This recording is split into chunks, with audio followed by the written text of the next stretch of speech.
Villa Medici di Castello, outside of the city walls.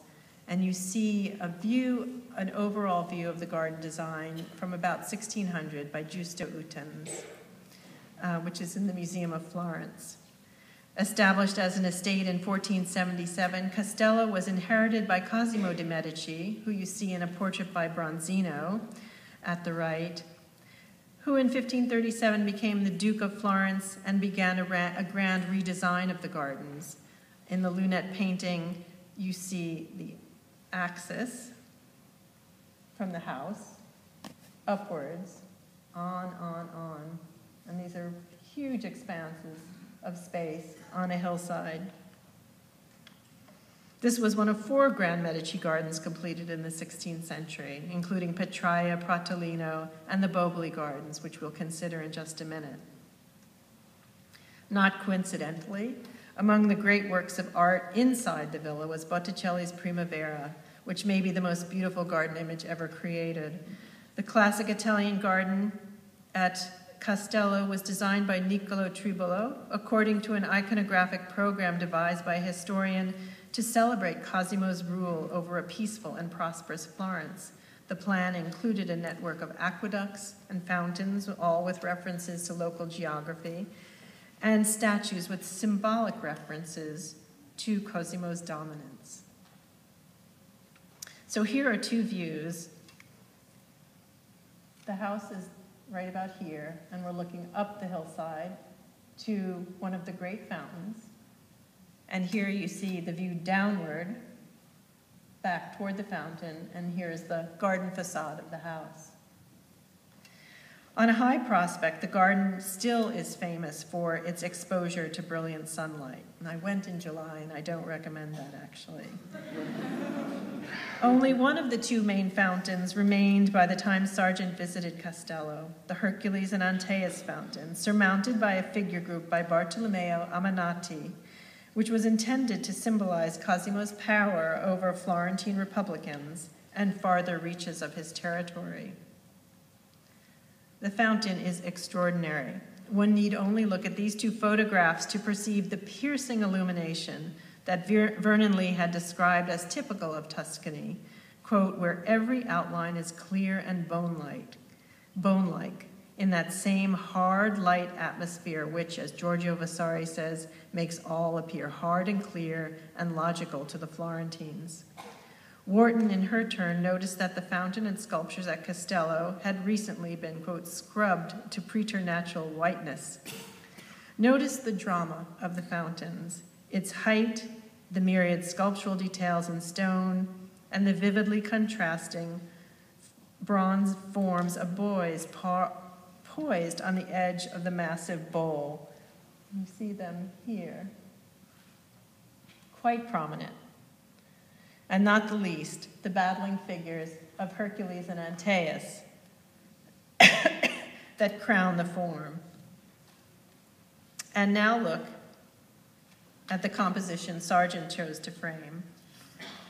Completely absorbed with suggesting his optical impressions of the sun-dissolved contours and tinted shadows that define the white stone carvings and broad basins, Sargent summarily cropped the heroic bronze figures of Hercules and Antaeus and nearly erased the smaller bronze boys, a treatment that led one reviewer to describe the fountain as leaping from its frame.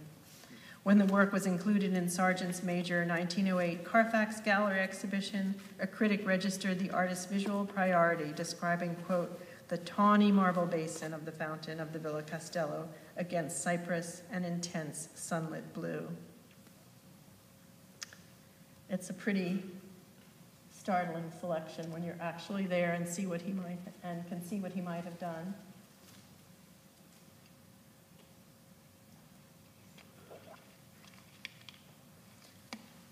Over the course of the 16th and 17th century, Cosimo de' Medici's wife, Eleonora di Toledo, who you see on the left in a portrait also by Bronzino, was meanwhile engaged with the orchestration of the vast Boboli gardens, adjacent to the Pitti Palace, which she had purchased.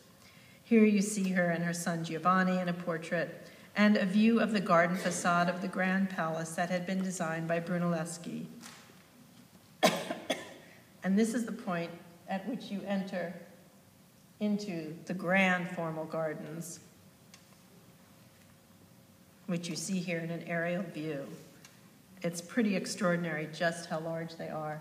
So here's the palace, and here's the primary axis up the hill this way, and we're going to be looking at features that are down this way.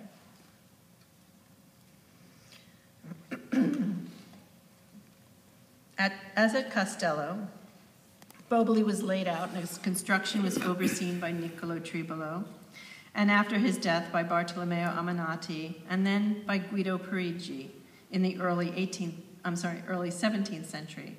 Parigi was responsible for establishing a new axis in the garden with features that included Il Viotolone and the Piazzale dell'Isolotto, and that's what we're going to consider now. Here are two views of Il Viotolone. Ever attentive to the play of the effects of brilliant light and colorful shadow and the interplay of stone and greenery that underpin those effects, Sargent was drawn to Il Viotolone, an allée first planted with cypresses in 1612. The avenue featured at regular intervals classical and Renaissance statuary, some of which had come from the famous former collection of the Cardinal della Valle.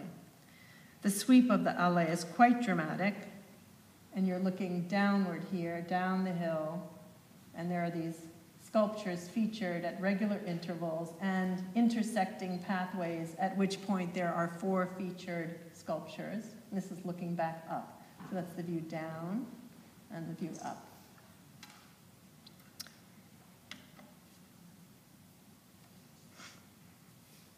Okay. The sweep of the allée and its wooded margins afford rich shade and a lively play of light. It terminates at the bottom of the hill in the Piazzale dell'Isolotto, which we'll consider in just another minute.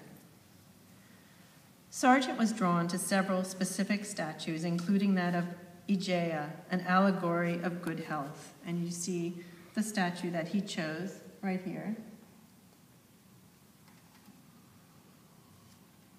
And here is his watercolor of the figure. One might recall here Sargent's enthusiastic comments in his letter about Frascati, how he wished to paint from morning till night ilexes and cypresses, fountains and statues, just as they are. Here he had the subject in spades, with statues stationed at regular intervals and framed by ilex and cypress.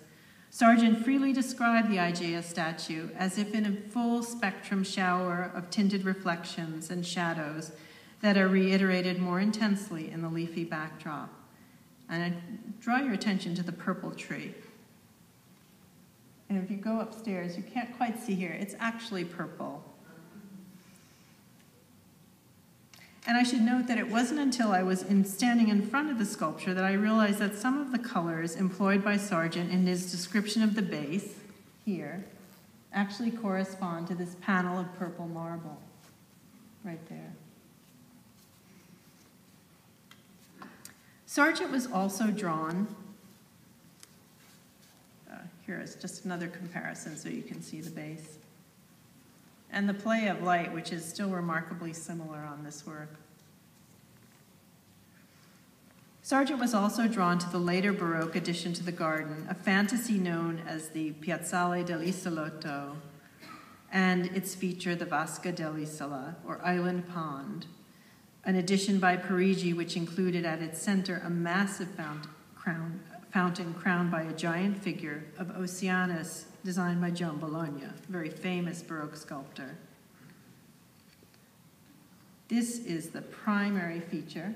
Okay, so this is the entry to the island at the center of the elliptical pool, very grand, gated entry.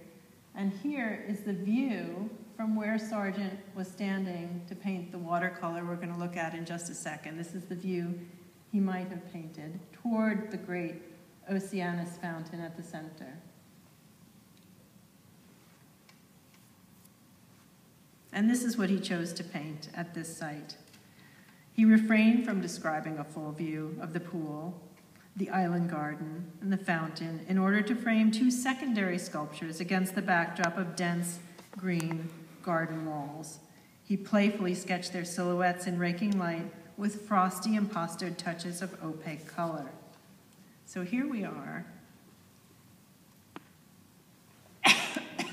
Again, the watercolor.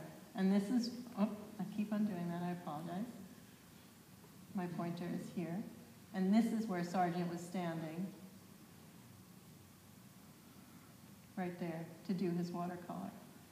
Hence the title of the talk, Made in the Shade.